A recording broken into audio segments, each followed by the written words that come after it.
Pai, nós te agradecemos, meu Deus, nós te damos graças mais uma vez por essa reunião. Meu Deus, a nossa 10ª aula, em que pela 10ª vez nós vamos aqui compartilhar da Tua Palavra, aprender um pouco mais daquilo que o Senhor nos trouxe da Sua revelação escrita para nós. Obrigado, meu Deus, nos ajuda, fica conosco, fala conosco, em nome de Jesus. Amém. Tomem o seu assento, vamos iniciar nossa aula. A nossa lição hoje, ela está baseada em Colossenses 4, do versículo 2 ao 18. É um trecho um pouquinho mais extenso, mas nós vamos aí de maneira paulatina, né? Paulo, né? Nada a ver, mas é isso aí mesmo. Tem nada a ver, mas nós vamos paulatinamente. Obrigado, viu? Obrigado. Então vamos lá, queridos. A nossa introdução aqui, eu trouxe algumas reflexões para nós darmos aí esse início. Paulo está preso, mas, primeira coisa, ele não murmura, porque ele sabe que Deus age em todas as coisas. O mesmo Espírito sempre direcionou Paulo, e agora não seria diferente. Paulo também está preso, mas seu espírito não está preso. Paulo está preso, sim, mas ele não está inativo. Paulo está preso, mas procurando uma forma de expansão do Evangelho. Está à beira da morte, mas sempre o vemos trabalhando em prol do reino de Deus. Essa é a configuração dessa carta. Então você não vê em nenhum momento murmurando, reclamando, ó céus, ó vida, ó tristeza, ó lugar. Mas você vê um Paulo atuante, um Paulo que realmente procura propagar o reino de Deus de todas as maneiras, tá? Tudo aqui, então, do que foi descrito anteriormente, numa situação muito peculiar que nós falamos aqui. Então, é a prisão. E aí, todos nós queremos chegar, né, ao final da vida, pelo menos aí, vamos dizer, a velhice, né? De uma maneira muito tranquila. Eu quero chegar, particularmente, eu quero chegar com saúde, quero chegar bem, né? Um tiozão aí, bacana, vou lá. E a nossa ideia é estar pescando, estar curtindo. Mas aí a gente olha a situação de Paulo, e a gente pode até pensar que ele não estava em tranquilidade, que ele não estava na paz, que ele não estava curtindo aí o seu final de vida. Mas a gente não pode pensar dessa forma, porque a maneira como Paulo enxergava, a visão que Paulo tinha de mundo, muito diferente da nossa, irmãos. Muito diferente. Então, Paulo sabia, eu até coloquei a referência aqui, porque para ele viver era Cristo, morrer era lucro, ou seja, ele chega ao final da vida fazendo o que mais lhe agradava. O que é? Agradar o Criador. Esse era o projeto de vida dele, e ele conseguiu chegar nesse objetivo. Então, mesmo na prisão, Paulo era um anunciador de liberdade, à beira da morte, era um baluarte da vida, e mesmo sendo injustiçado, era um pregador de justiça. E vamos ser sinceros, às vezes eu posso falar sobre libertação, mesmo na família não tendo ninguém liberto. Por quê? Porque Deus tem compromisso com a sua palavra. Eu posso falar de justiça, mesmo sendo injustiçado. Eu posso pregar contra práticas imorais, até contra o alcoolismo, mesmo sendo um ex-alcoólatra, mesmo passando por um processo de libertação, porque Deus tem compromisso com a sua palavra, né? Não tem a ver com nós, tem a ver com aquilo que a gente prega. E se a gente crê num Deus que realmente cura, liberta, salva, e Ele quer um relacionamento com o ser humano, a gente entende que não tem a ver com nós, com a nossa natureza caída, com a nossa natureza pecaminosa, mas tem a ver com o Criador. Ele tem compromisso com a sua palavra. E nós procuramos a cada dia mais servir esse Criador maravilhoso. Então, a partir de agora, ele vai trazer as últimas instruções aos irmãos de Colossenses. Então, dada essa pequena introdução, vamos para o versículo 2. aqui do capítulo 4. Eu trouxe sempre a versão da NVI. Então, dediquem-se à oração, estejam alerta e sejam agradecidos. Primeira coisa que a gente consegue já analisar é que há um imperativo. Imperativo é uma determinação. E Paulo deixa muito claro aqui, até mesmo em outras traduções que vocês verão. Almeida Corrigida Fiel, perseverar em oração. A nova tradução na linguagem de hoje, continuem firmes na oração. E até na versão católica aqui, sede perseverantes na oração. É imperativo. Ele não parte para um subjetivismo, nem na questão de ponderação dos irmãos. Ele deixa muito claro, sede, perseverai, continue, perseverem, fiquem firmes na oração, dediquem-se à oração. Essa é uma determinação, para trilharem esse caminho. Eu trouxe aqui um trecho da obra de Leonard Ravenhill, que na oração de avivamento, uma obra fantástica dele, ele defende a ideia que até deixar de orar é pecado, irmãos. E aí eu trouxe para vocês aqui o porquê que ele defende essa ideia, uma particularidade muito peculiar dele, mas a gente não pode negar que o irmão Ravenhill, ele é realmente um dos grandes homens, um dos grandes avivalistas sobre avivamento, tá? E a segunda lição, que o professor Hernandes traz para a gente, é de que a oração, ela precisa ter em si algumas características, tá? A primeira delas é que nós precisamos, na oração, sermos perseverantes. Por quê? Perseverantes, porque o nosso coração, que é o nosso altar, precisa estar toda hora clamando pelo fogo. E o fogo, quem que é o fogo? Quem traz o fogo? É o Espírito Santo de Deus. Quando nós clamamos esse fogo, clamamos por essa chama, que essa chama seja sempre viva em nós, nós temos realmente vida. E por isso que precisamos perseverar em oração. E aí ele deixa muito claro que não é só orar. Dediquem-se à oração, mas é de uma maneira como que orar seja um hábito. Se eu estou tomando banho, se eu estou planejando minhas coisas, se eu estou fazendo comida, se eu estou lavando louça, se os irmãos estiverem lavando louça, aí toda vez que sua mulher mandar a louça, vai orar, vai lá, fica orando. Tá? Porque é bastante, né? Porque eu demoro para orar, para lavar a louça.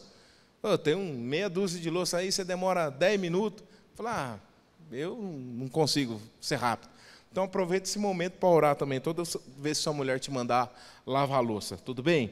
Então, e o apóstolo deixa claro, então, que orar habitualmente e com perseverança é uma forma também, que é uma das características que a oração precisa ter. Então, Lucas 18:1 traz o ensinamento de nada mais, nada menos do que Jesus nos ensinando. Em Lucas 18:1 ele vai dizer assim: então Jesus contou aos seus discípulos uma parábola, para mostrar-lhes que eles deviam orar sempre e nunca desanimar. Essas foram as palavras de Jesus também para nós. E aí eu trouxe também que um grande homem do século XIX, George Miller, ele disse certa feita: eu não oro 5 minutos, mas também não fico 5 minutos sem orar. Grandes coisas essas reflexões para nós, né? Uma outra característica que o professor Hernandes traz para nós, que a oração precisa ter, que ela precisa ser vigilante. Ele traz que a oração precisa de energia e vigilância. No livro de Neemias, nós vamos encontrar no capítulo 4 e versículo 9, a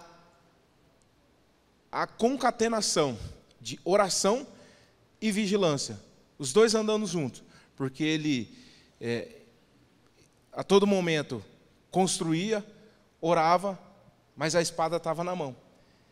Por quê? Porque ele sabia que oração e vigilância davam. Um pouco mais à frente, no 4:13, ele vai trazer a informação de que ele coloca todas as famílias, uma sequência de revezamento, para que também estejam nesse propósito. Aí lembra da nossa aula passada que tudo passa pela relação familiar? Então coloque a sua família também no propósito de oração. Faça um momento com ela de oração. Esteja junto com ela em oração. O meu pequenininho já me ensina a orar, porque 1 ano e 9 meses ele não passa uma refeição, um momento, até às vezes com o brinquedo dele, sem juntar as mãos e falar, papá, papá. E aí ele me ensina. E é esse o nosso espírito que nós precisamos ter. Oração e vigilância. Eu faço aqui uma frase célere, né, do deputado Coronel Telhado. Ele fala assim, ó, que é sempre Deus no coração, só que pistola na mão. Por quê? Porque oração e vigilância andam junto. Principalmente para os agentes que são da segurança pública. Deus no coração e pistola na mão. Porque nós precisamos fazer a nossa parte como agentes de segurança e cristãos. Quem é da parte de segurança, como eu e muitos outros irmãos aqui, nós também não vamos vacilar. No momento que precisar agir, nós vamos agir. Não é não, Pitu? É isso aí. Tenha fé, mas vai armado. Certo? Então tá bom. E nós precisamos vigiar para não descuidar. Eu quero ver se vai cortar isso aí. Precisamos vigiar para não descuidarmos da oração. E aí, se ela se torna mecânica, acaba se tornando até uma reza.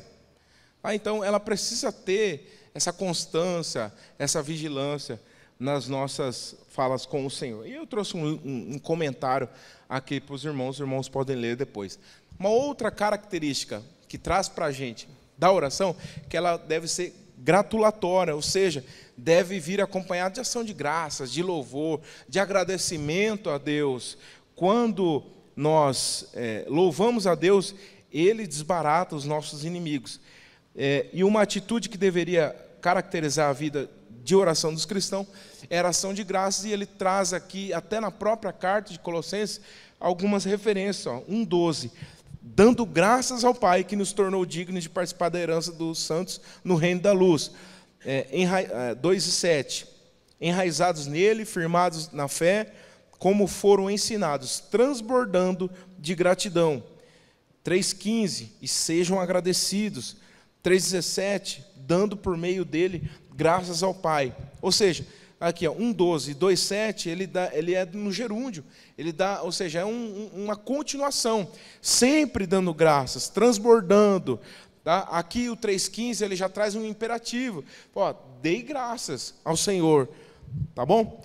E aí, por que a gente vai dar graças ao Senhor? Porque quando nós analisamos a nossa situação de que nós éramos mortos, né, para o mundo, e agora fomos vivificados para Cristo, perdoados os nossos pecados e vivificados para Cristo, para a sua obra, para seu louvor, para seu engrandecimento, inevitavelmente, irmãos, a gente acaba por dar graça.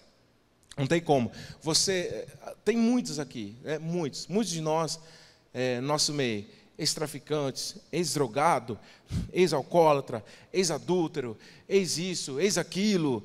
E, irmãos, eu vou falar a verdade para vocês. E se você não for ex-nada, você é pelo menos um ex-religioso, porque a religião também escravizava as pessoas. E você precisa ser pelo menos um ex-religioso, talvez se você não for nada de um ex daquilo que a gente citou.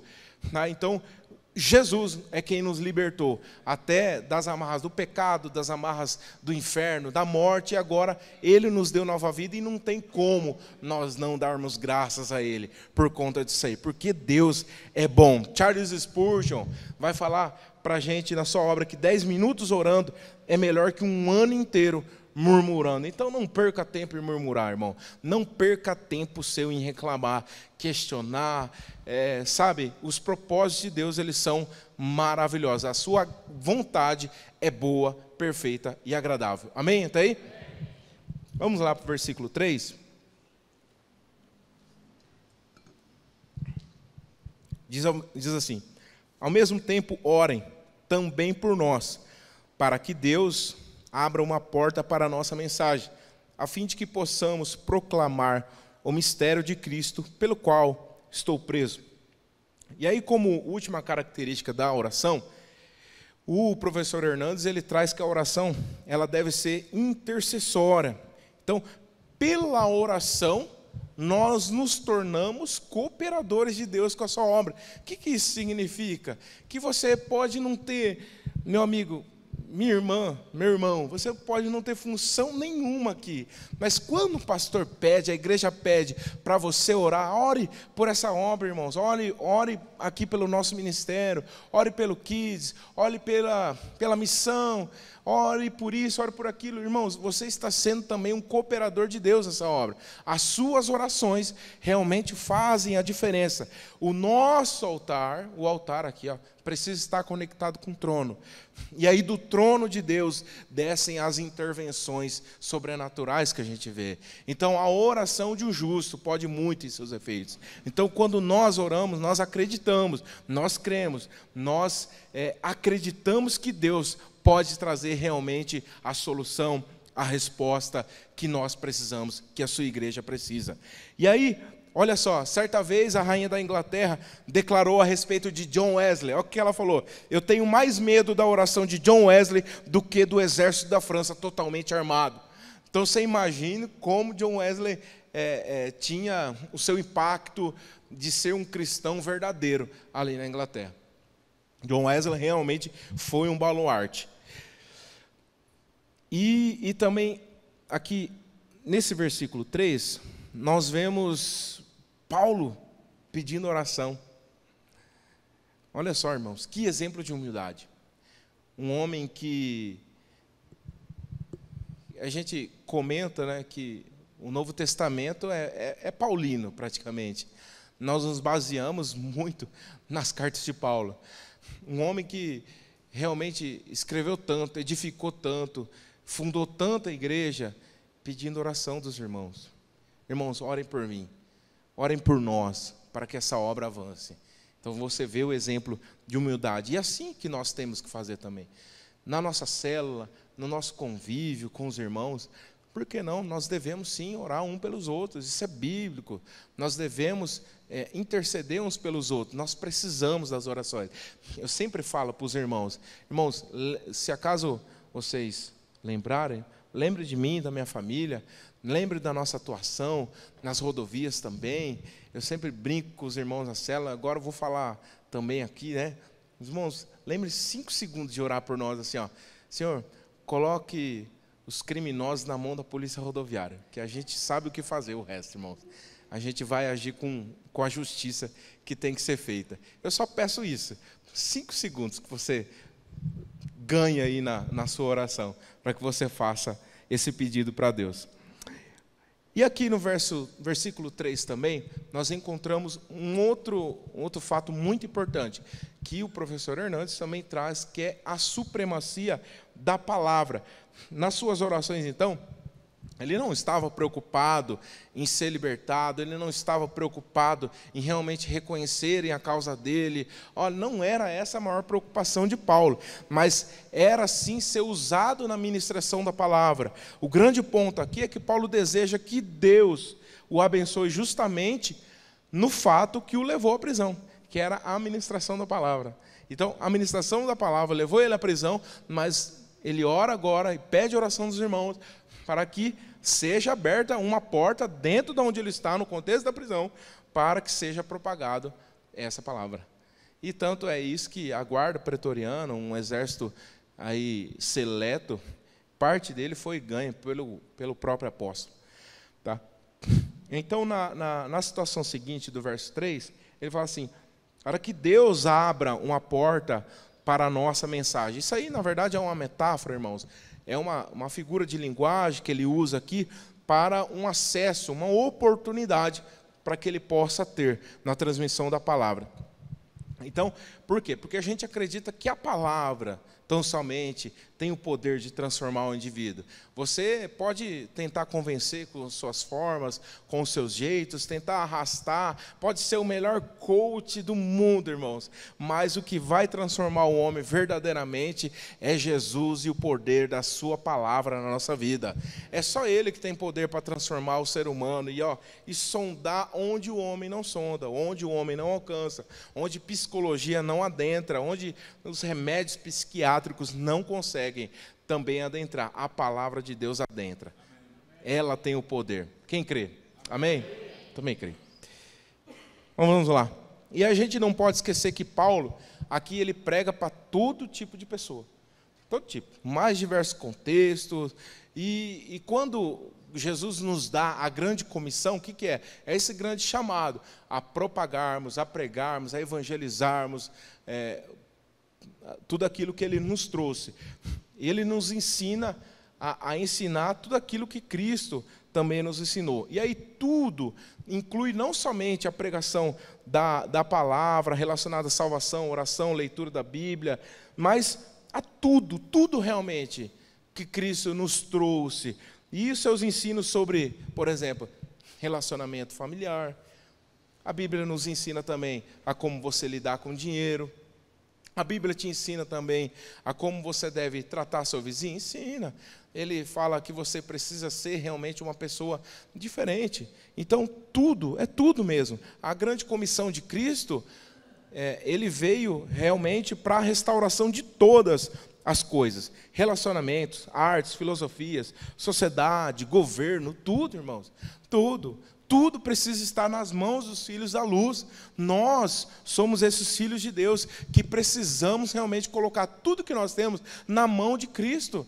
Cristo precisa ser realmente o governante de tudo. Se você é um professor, se você é um psicólogo, se você é um médico, se você é um artista, se você é um jogador de futebol, se você é um policial, se você é um advogado, seja o que for, tudo precisa estar na mão desse Cristo maravilhoso.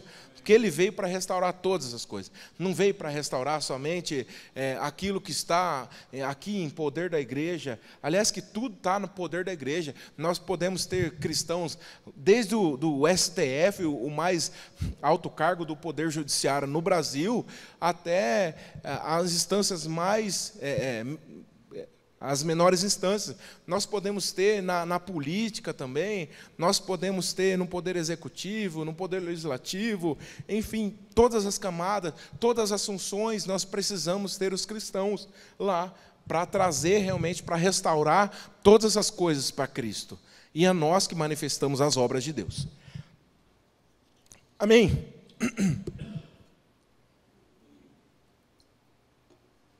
Versículo 4. Estou derrubando aqui, eu estou emocionado. Versículo 4, então. Orem para que eu possa manifestá-lo abertamente, como me cumpre fazê-lo. Então, aqui uma conexão muito forte com o versículo 3. Tá? Então, ele fala, ele diz aqui que para que possa manifestar como convém.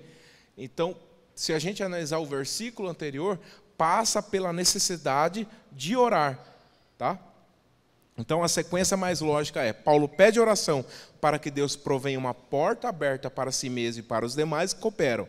A seguir, no versículo 3, ele observa que é por causa dessa mensagem que ele estava preso. Lembra que nós falamos aqui?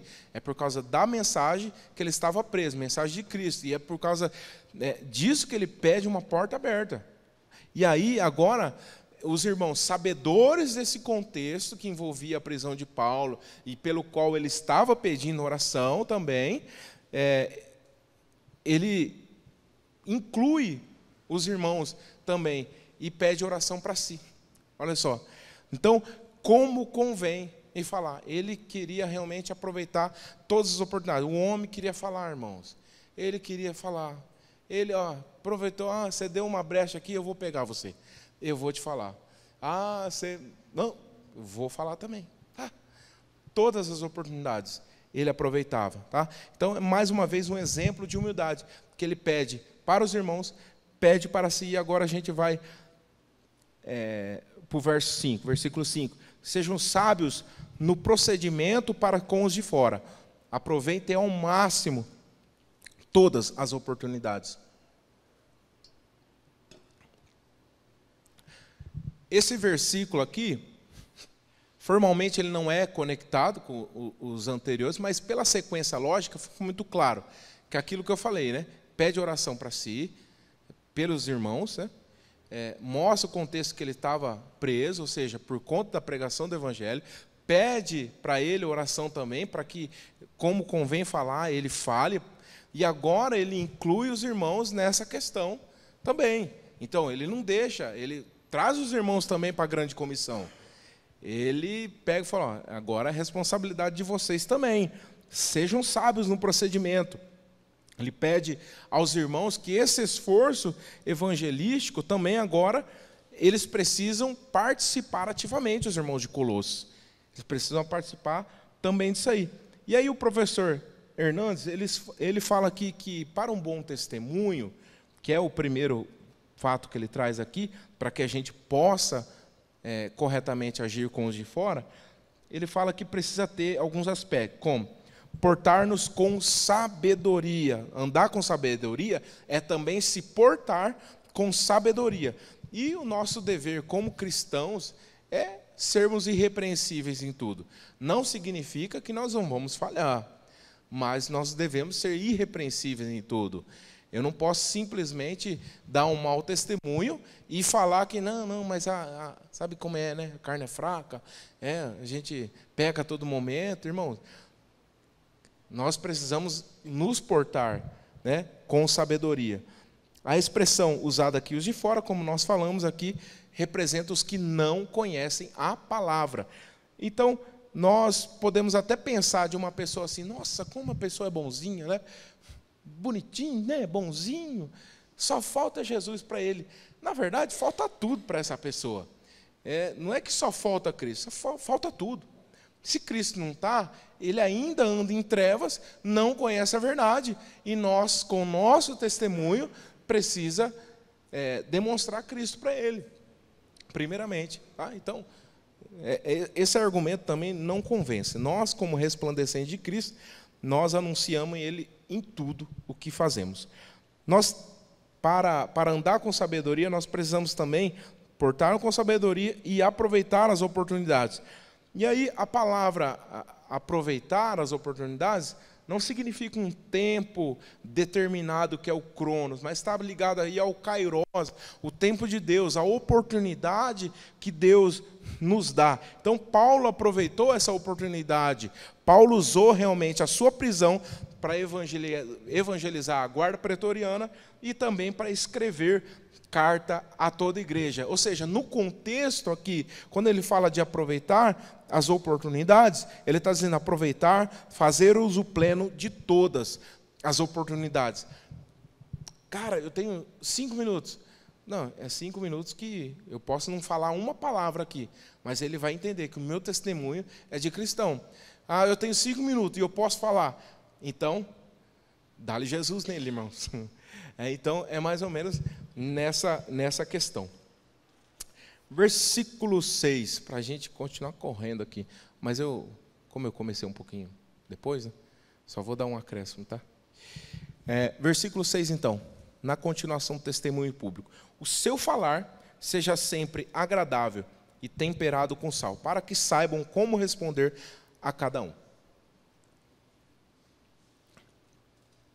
Olha só.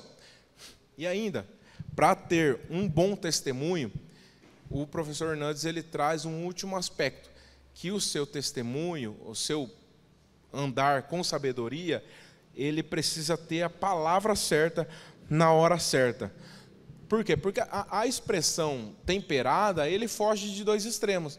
Você não é grosso, arrogante, prepotente, né, com muito sal demasiado, e você também não é frígido, você também não é apático àquilo que a pessoa traz para você. Você realmente tem uma palavra adequada. Irmãos, e se a gente não tiver, às vezes, uma palavra adequada, é até melhor ficar em silêncio. Se você não sabe como responder à pessoa que, às vezes, te ofende, te magoa, se você não tem uma palavra adequada, fique em silêncio. Tá? E peça para o Espírito Santo falar para o seu coração. E talvez ele possa te dar uma palavra na hora. Então, nós precisamos ser realmente... andar nesse contexto aí, nós temos uma palavra certa para a hora certa. Por quê? Porque, às vezes, não... O que adianta você ganhar uma discussão, você ser caramba, eu prevaleci, eu ganhei. Né? Tem crente que não perde nunca, nem no Jaquempô. Nem no 2 ou 1 ele perde, o Rogério. É difícil. Mas o que vai adiantar você ganhar, mas se você perder? Às vezes é necessário você perder, até mesmo uma discussão, até mesmo um desentendimento, seja no que for, para você poder ganhar com o seu testemunho, com a sua boa conduta, com a sua atitude realmente que reflete Cristo. E é difícil, irmãos? Claro que é. A gente não pode ser hipócrita aqui, falar aqui que se o Pitu me ofender aqui, vai ficar tudo certo, meu sangue vai ferver, irmãos. Nós somos muito amigos para eu falar isso aí, mas é só um exemplo, tá, Pitu? Mas nós devemos controlar a nossa natureza, ter realmente aquilo que Cristo nos pede. Por quê? Porque uma resposta cristã apropriada, eu até escrevi aqui, é claro, transmitiria o conteúdo do Evangelho, mas também seria dada de maneira a tornar o Evangelho atraente. Atraente não, irmãos, pelas facilidades que nós temos no caminho como cristãos, mas pelo amor que nós demonstramos. Então, é por isso que às vezes você vai ganhar as pessoas pelo seu bom testemunho, pela sua boa conduta. Eu nasci assim, vou morrer assim, e é assim que eu sou, e pronto, acabou. Não, irmão, mas quando você conhece a palavra, tem o Espírito Santo de Deus, né? Tem os frutos do Espírito que você precisa desenvolver na sua vida. E às vezes, dentro da casa de Deus, dentro do povo de Deus, o nego vai pisar no seu calo.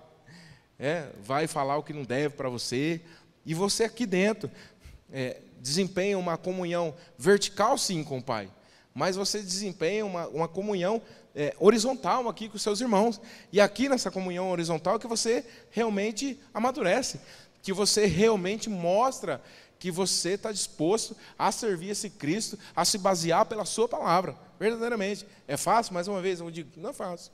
Mas a gente precisa realmente aqui, na comunhão nós desenvolvemos. Mas eu te falo, na comunhão também há plenitude de alegria, porque o Salmo 133 fala que ó, quão bom e quão suave é que os irmãos vivam em união. Então pronto, no meio da união, a alegria, nossa, há muita alegria, o salmista diz. Só que no meio da união também você amadurece, você desenvolve, você cresce. Amém? E aí eu trouxe aqui, em 1 Pedro 3, 15, 16, o respaldo para isso aí. Vamos aí para o derradeiro, versículos 7 a 18, nós vamos ler o 7 e o 9. O 7 e o 9 agora. Tíquico lhes informará todas as coisas a meu respeito. Ele é um irmão amado, ministro fiel e cooperador no serviço do Senhor. Eu o envio a vocês precisamente com o propósito de que saibam de tudo o que se passa conosco, para que ele fortaleça os seus corações. Ele irá com Onésimo, fiel e amado irmão, que é um de vocês. Eles irão contar-lhes tudo o que está acontecendo aqui.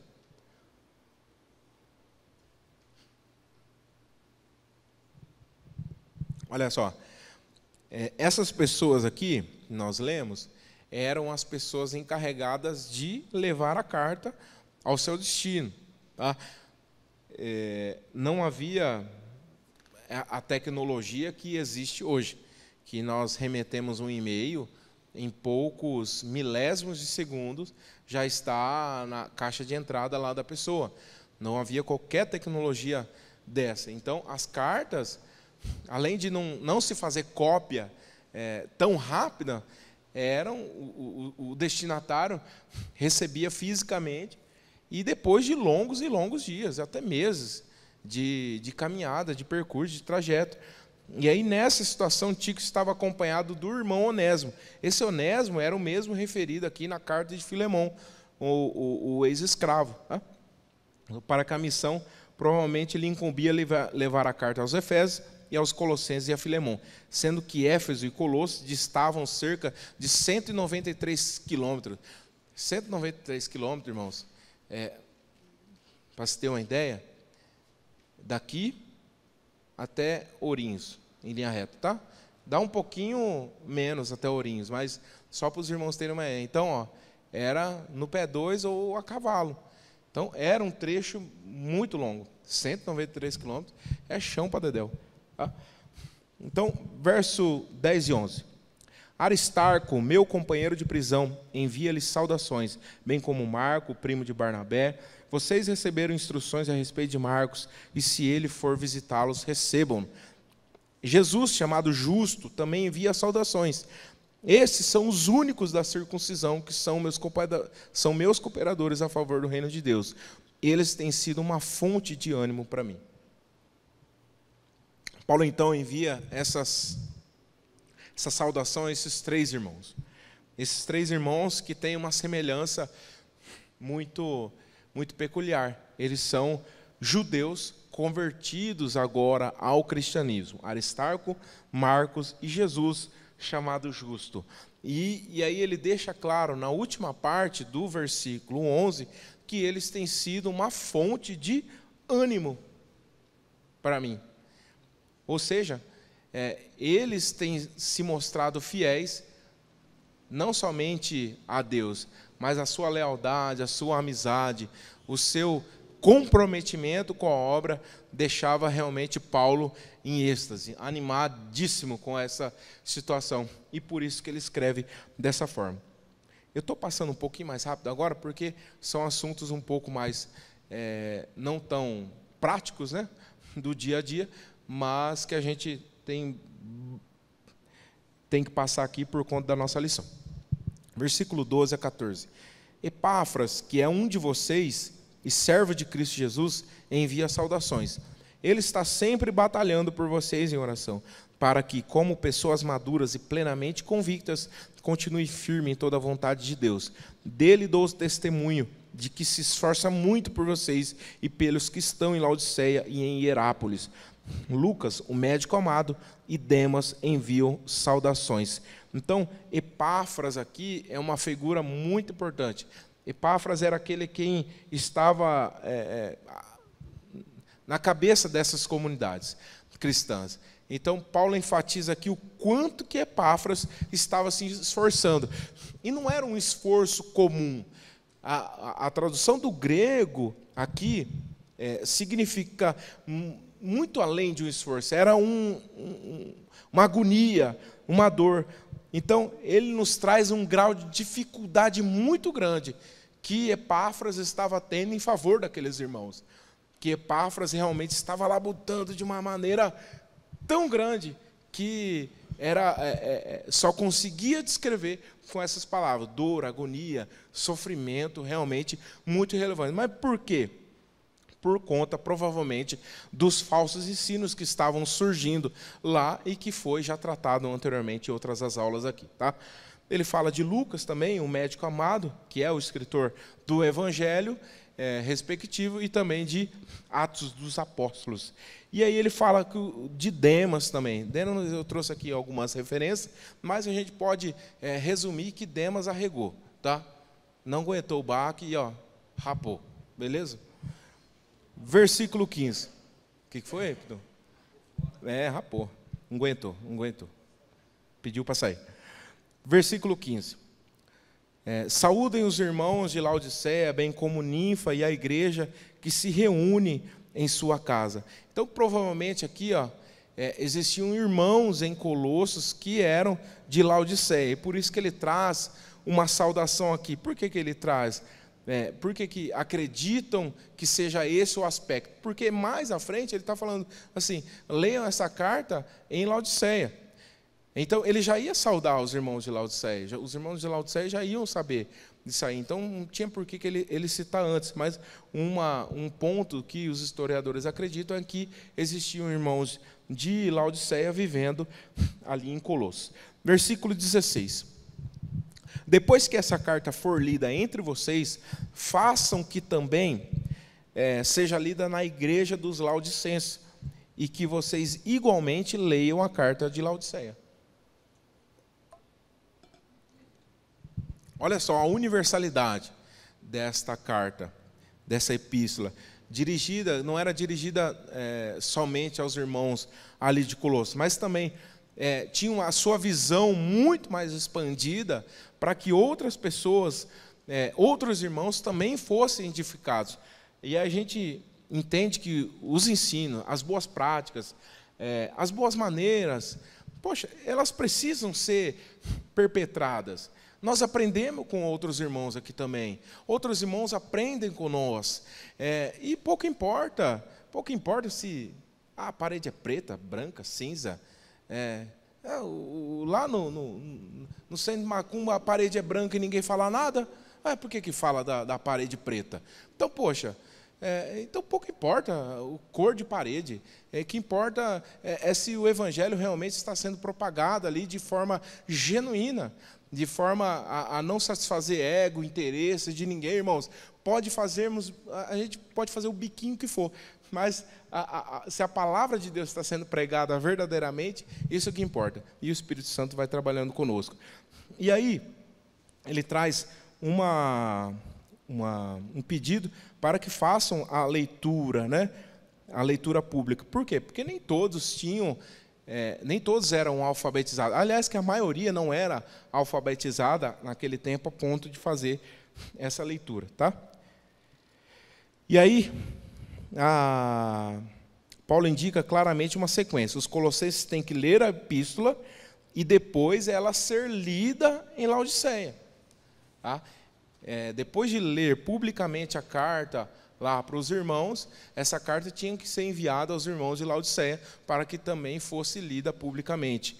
Então, uma outra questão aqui, se os irmãos forem analisar, olha só, e que vocês igualmente leiam a carta de Laodiceia. O que isso significa? Que no cânon sagrado, quando foi definido, foram definidos os livros, provavelmente essa seja uma carta perdida, que ficou aí, com o tempo, se perdeu, não se achou mais.